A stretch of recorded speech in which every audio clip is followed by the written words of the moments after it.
Hello. So last time we had seen about the integration by parts, that is this formula, integration u v dx equal u integration v dx minus integration du dx integration v dx. Okay, but today I will teach you a formula that will help you integrate faster. Okay, this formula will not be applicable all the times, but for most, okay, in some of the cases, it will be really helpful. Okay, and this is the formula that we will be using.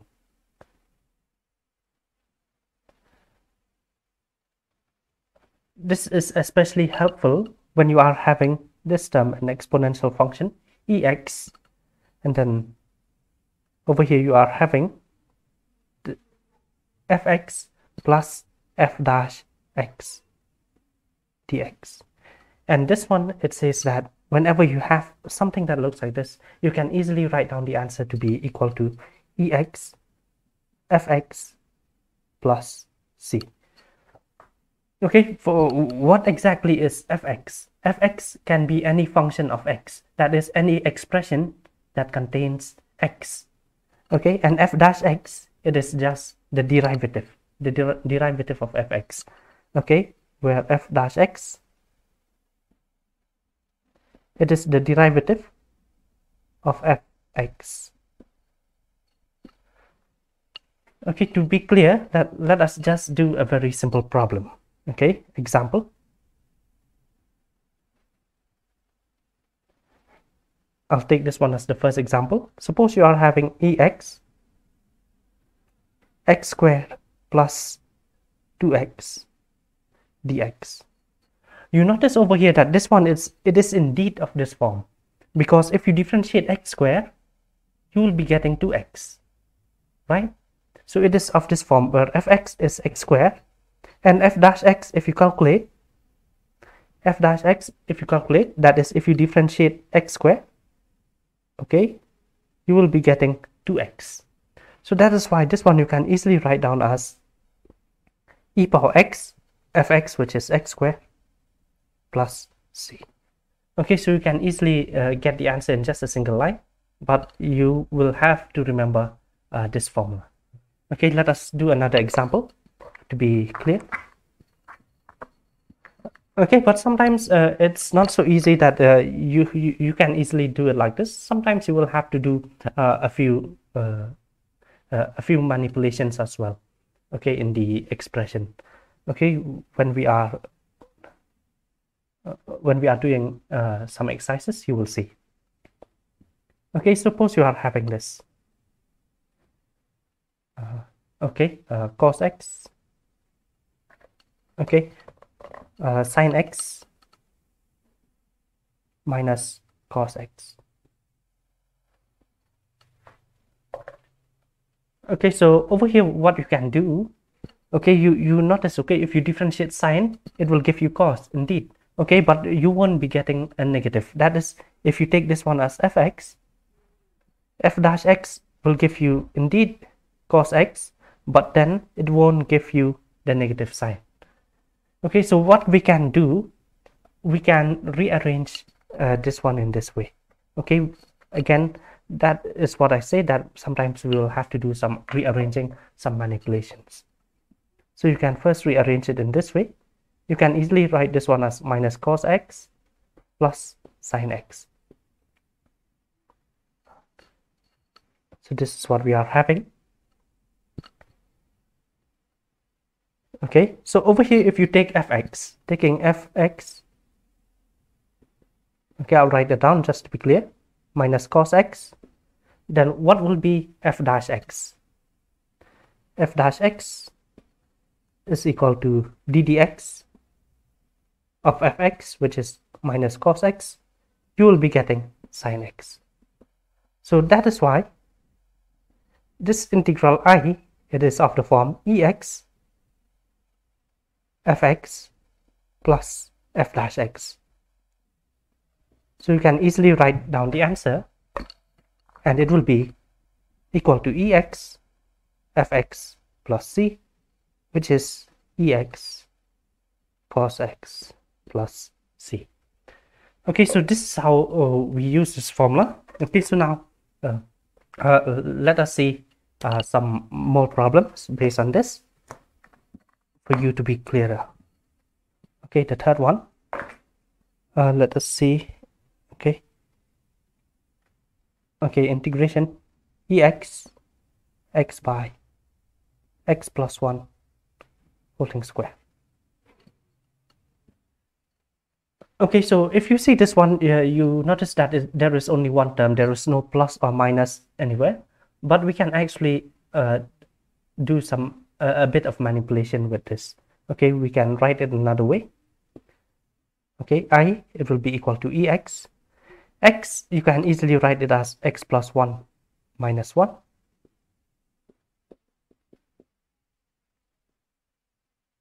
Because remember that if we have to use that formula, it will be of this form. Okay, will have to be of this form. You will be requiring two terms after fx, after ex. Over here you are having only one term, so that's why I'm trying to write it as two terms.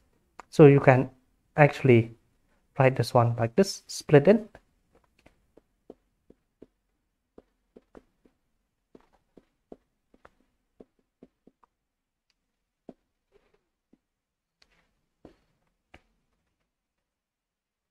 Okay, so this one, it will be ex. So now we are having two terms. And over here, this minus sign, you can easily write that as plus, and inside bracket, minus 1 by x plus 1 whole thing squared. It is the same thing. Okay, so we can write it like that. So even if it is a minus, it's all right, as long as we take care of it during differentiation. So this is what we are having. So taking fx equal 1 by x plus 1. Now we calculate f dash x equal ddx of this one, which is 1 by x plus 1. If you calculate this one, you will be having minus 1 by x plus 1 whole thing square. Okay, so indeed this one, it can be written as, so therefore I equal integration. You can easily write down the answer, okay, but just to be clearer, I'm writing it like this, fx plus f dash x. Again, I repeat, over here, if you differentiate, we are getting the minus. Okay, in case you are getting plus over here, but over here it's minus, then you cannot use the formula. Okay, because everything has to be taken care of. Okay, but over here, since we are getting minus, then it's all right. So this one, it will be equal ex fx plus c, which we can easily write it. Okay, ex and fx is 1 by x plus 1 plus c. So this is what we are having. Okay, maybe another example, example 4.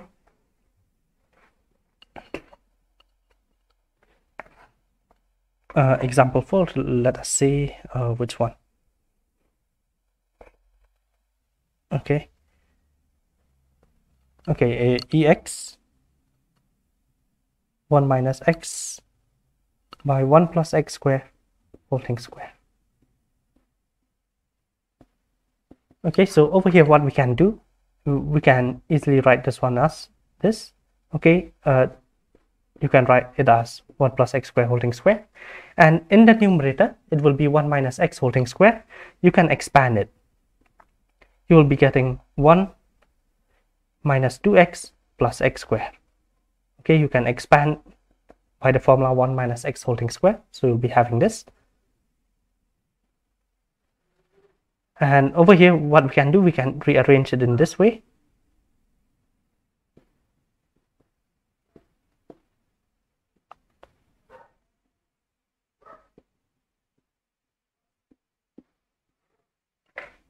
So after rearranging, now we will simplify if we can. So over here we will be getting 1 by 1 plus x square minus 2x by 1 plus x square whole thing square. Now we will take fx as this, taking fx equal 1 by 1 plus x square. Now we calculate f dash x.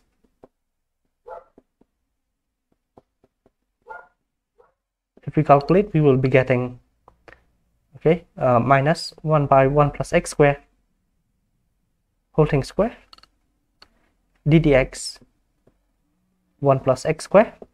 Okay, we can differentiate it in the usual way. We will be getting this.